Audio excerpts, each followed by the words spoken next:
The Seven Keys by Ben Anderson. Copyright 2024 by Benjamin C. Anderson. All rights reserved. No part of this book may be reproduced, stored in a retrieval system, or transmitted in any form or by any means, electronic, mechanical, photocopying or otherwise, without the prior written permission of the author. Cover design by Kyan Payne. Acknowledgements. I am indebted to all those giants whose work I soar because of. Specifically, I appreciate the opportunity I had to see Anthony Robles speak. For his full story, please see anthonyrobles.com. I am most honored and grateful for the unwavering support and love from Nicole, Mason, Lucas, Evan, Kalea, and McKenna, to my editors and everyone else who contributed behind the scenes. Thank you.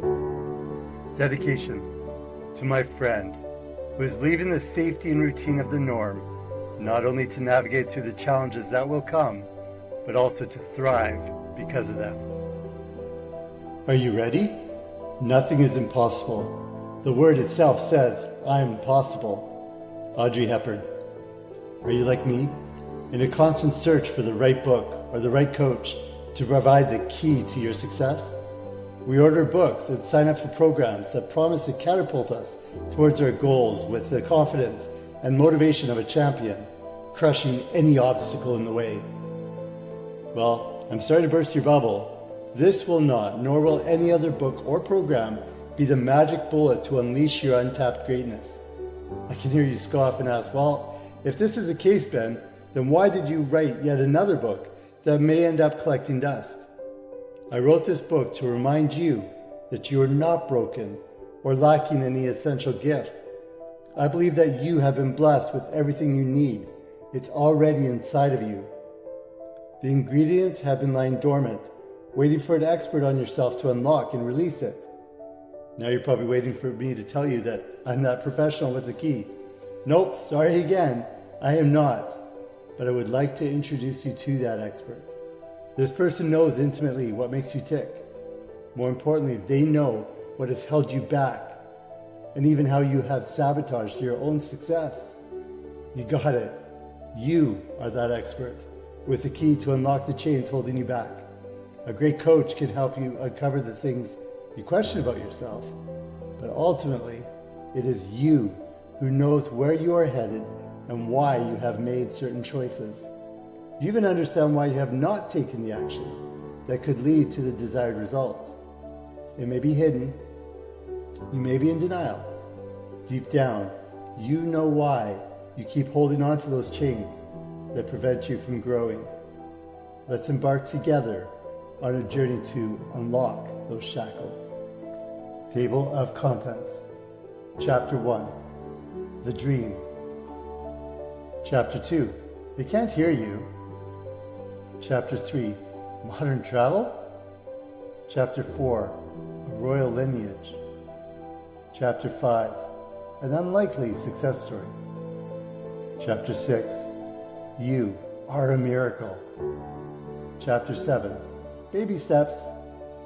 Chapter 8. Letting go. Chapter 9. No time like the present. Chapter 10. Fight for what matters most. Chapter 11. Coming home. Chapter 12. The seventh key. Chapter 13. Was that a dream? Epilogue. Chapter 1. If I had an eagle inside of me all along, why did I flap for so long before I soared? Here I am again, lying in bed, staring at the ceiling. Sleep escapes me again. This has happened periodically for decades, but lately, during my sleepless nights, I've been reviewing and dissecting one recurring dream. Why do I have this dream? Is it trying to tell me something? The alarm clock goes off again, too soon. I just need 5 more minutes. Not that I'll sleep, but I may finally have identified patterns and meanings in this dream. I'm already awake. Why does the alarm clock have to penetrate my concentration and poof goes my hopes for an answer? It's just outside my grasp. Each time I wake up from this dream, the desire to sleep is replaced by the need to decode its message. As I grasp at the details, that just moments before were as real and clear as a man-sized hamburger fighting digestion in my stomach, they vanish, transforming into the mirage that lingers throughout the day. When I first started having this dream, I was young enough to hold on to hope. Superheroes were real and ready to fight off despair. Naturally, the dream made sense, igniting a desire for enhanced abilities. As I left childhood, it became my connection to the hope of doing right and good. As the pressures and responsibilities of adulthood increased, my hope for a heroic life disappeared. Obediently, I got a good job, bought an average house on an average street, and the memory of that dream became silenced by expectations. Superheroes are for kids, and I'm no longer a boy, I scolded myself. I am a man and don't have time for such things. I love my family, I work hard, and I'm a good person. Shouldn't that be enough? I work hard at the office and at home. I'm dependable, but lately, the bills are coming faster than the money. Everything is more expensive and more urgent now. Everything is going up, except for my paycheck. I should have gotten that promotion. I mean, I've worked so hard for it. I've earned it. The car that was once perfect is now making more strange noises than my aging body and is in need of fresh tires and a brake job. I'm not providing for my family like I promised Carla. She is the love of my life, my high school sweetheart. Everyone naturally loves her. We had so many goals and dreams together.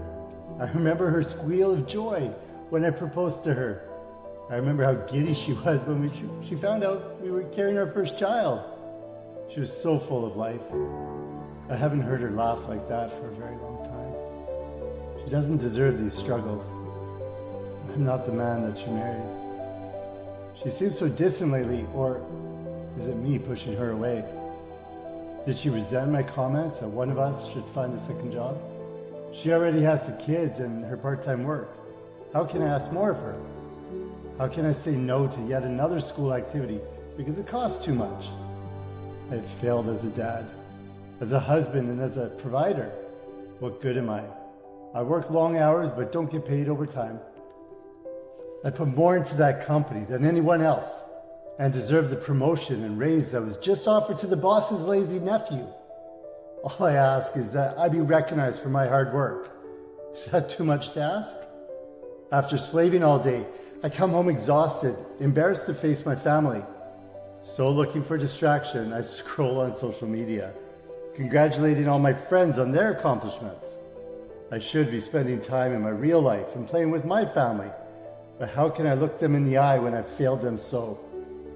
Frustrated by watching everyone else's success and knowing of my family's importance, I gather the willpower to put down my addictive phone. However, this forced family time seems emptier than my social media feed. I used to be so full of life. I had goals and dreams and worked towards them, career aspirations, family unity and experiences. In short, I had joy and fulfillment. What happened? I'm drowning in a river of boredom and frustration.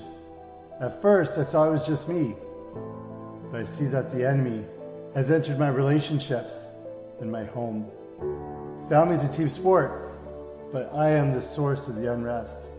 Ultimately, if my life is boring, does that mean that I am boring? If I don't make enough, does that mean that I'm not enough?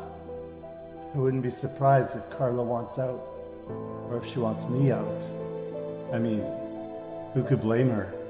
I'm not the man she married. No.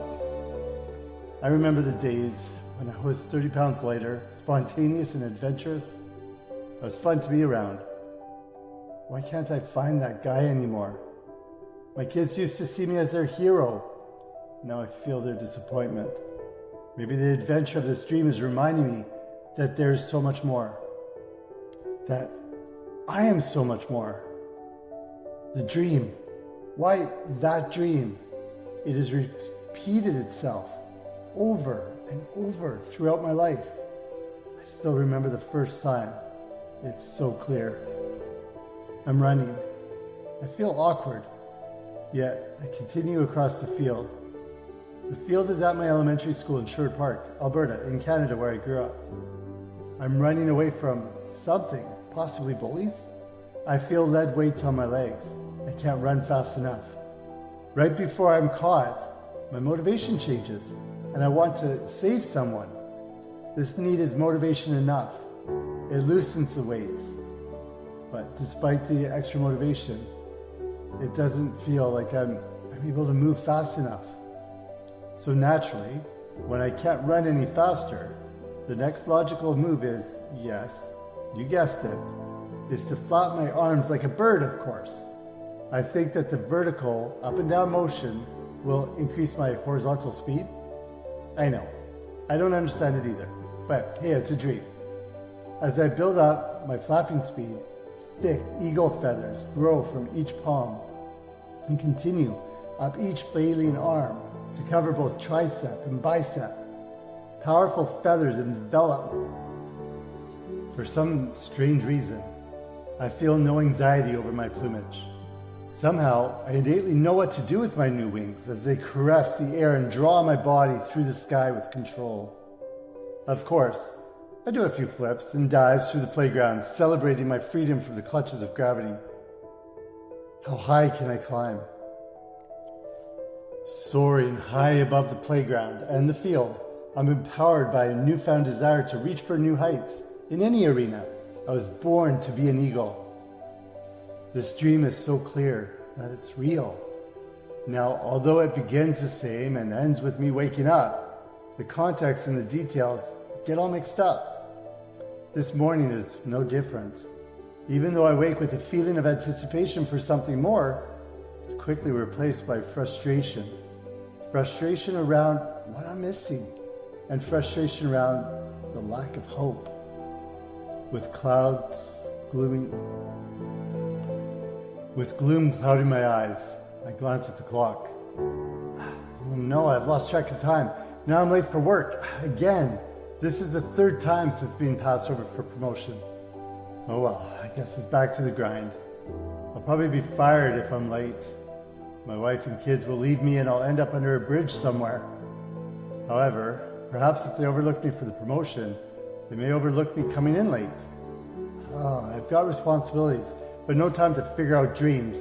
As quietly as I can, I shower, dress, and pause to hear the gentle breathing of my kids. I silently pray that they will be able to hold on to their dreams.